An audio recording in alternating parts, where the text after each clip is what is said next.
So the primordial signifier, it signifies nothing in the sense that it doesn't carry meaning. All it does is introduce you to the world of meaningfulness. It introduces you to the world of meaning. It doesn't mean anything on its own. I also have told you very carefully that the primordial signifier, if regardless of what the word literally was, it is heard as a no, as a prohibition. It is not just that the primordial signifier signifies nothing, it's that it precisely signifies the no thing, a prohibition, that you either have to accept in order to become neurotic or reject in order to become psychotic. Let's talk a little bit more about this no thing, this prohibition.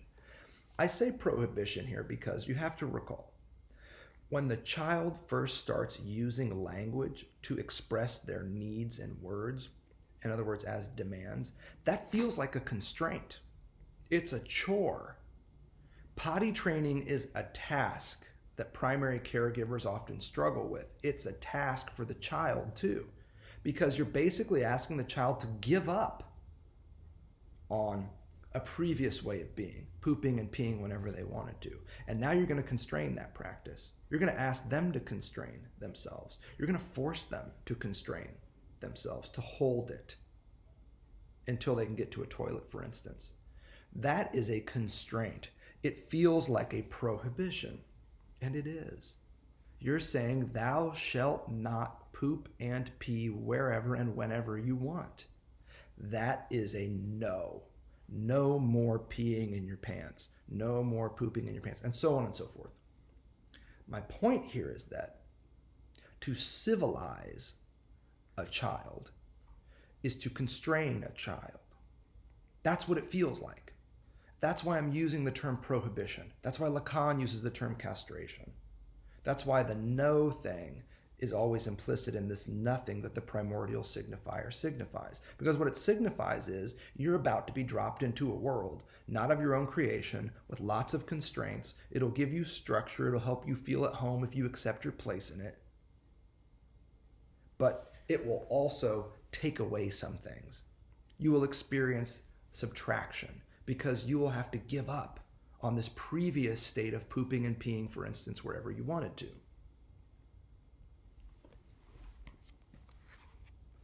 Let's talk a little bit more about this no thing. A great clue comes to us on page 96. Remember, oftentimes we have to take a couple steps back in order to take some forward. The Oedipus complex, page 96, this paragraph begins the Oedipus complex, means that the imaginary, in itself an incestuous and conflictual relation, is doomed to conflict and ruin. Not so important for our purposes, but now that you've got the place, let's get into it. In order for the human being to be able to establish the most natural of relations, that between male and female, so this is assuming like a heteronormative system, a third party has to intervene. One that is the image of something successful, the model of some harmony. This does not go far enough. There has to be a law, a chain, a symbolic order, the intervention of the order of speech, that is, of the father. Not the natural father, but what is called the father. The order that prevents the collision and explosion of the situation as a whole is founded on the existence of this name of the father. Okay, so let's be clear. In order for you to find your place in the symbolic, let's say as a male or a female, or a male in relation to females or a female in relation to male. So just assume that there's all this boy-girl stuff happening, because we know that's true. Whether we like it or not, that's usually how it sets up. In order for this to happen, in order for you to find your spot in the symbolic as a boy or a girl, and in order to have relationships with boys and or girls, a third party has to intervene. In between you and every relationship you have with another, there will be a third party. One that is the image of something successful, the model of some harmony.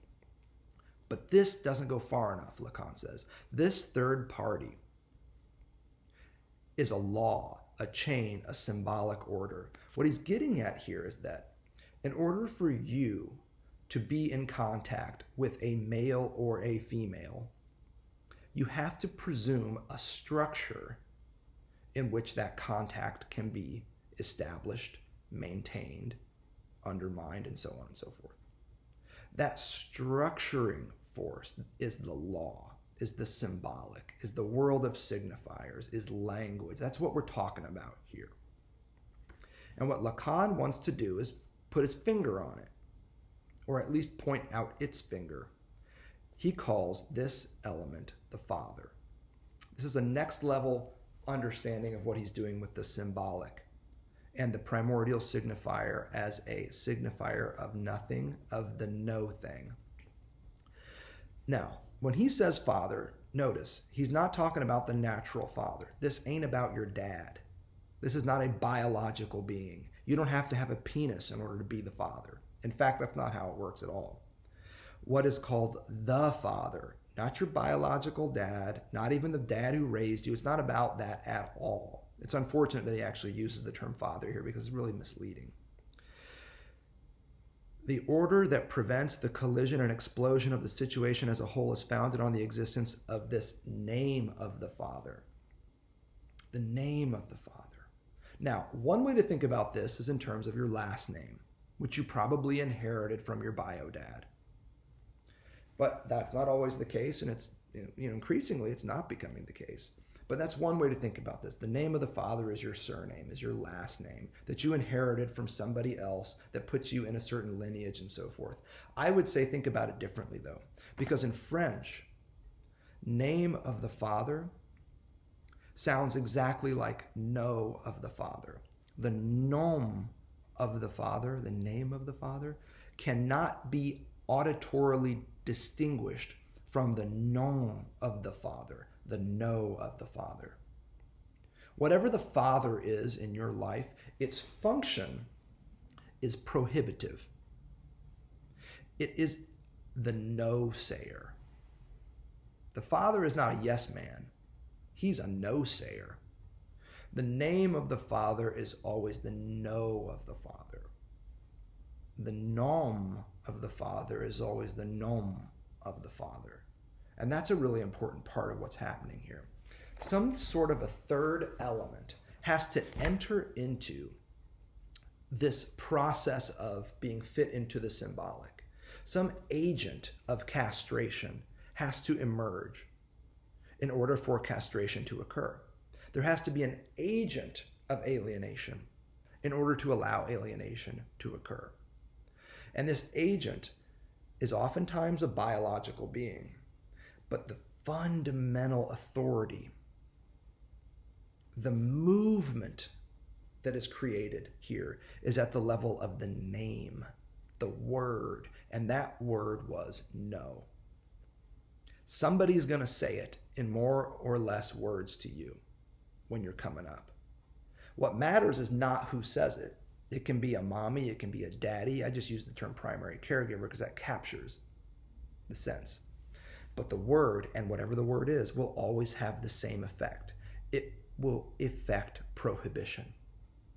The name of the father, whoever plays that role in your life, is always the no of the father. And that no is experienced as prohibition, as castration, as constraint. So this primordial signifier that the psychotic rejects is rejection at the level of the no, at the level of the symbolic as a constraining apparatus. The trade-off for the neurotic is, I accept that I'm no longer free to do what I want. But what I get in return is an identity. I get a place in the world. I get a structure in which I can operate as a boy or a girl or whatever the case may be. I get an identity. I get a life that has meaning. I traded a lot for it. I gave up my freedom to poop and pee and speak however I wanted. Now I got to speak like a proper young lady and gentleman, sit all appropriate, button up my shirt, all this kind of stuff. See how it goes. You get a lot in return, but you also have to give something up. The psychotic refuses to give anything up. And as a result, they don't get any of the returns of the symbolic. They refuse to know anything about their own castration. They reject the paternal no. They reject prohibition. They reject the constraint of the symbolic. And they forfeit the benefits of placement, of positionality. They forfeit the benefit of meaning. They forfeit the benefit of having a coherent sense of self. They maintain their freedom by rejecting the prohibitive function of language.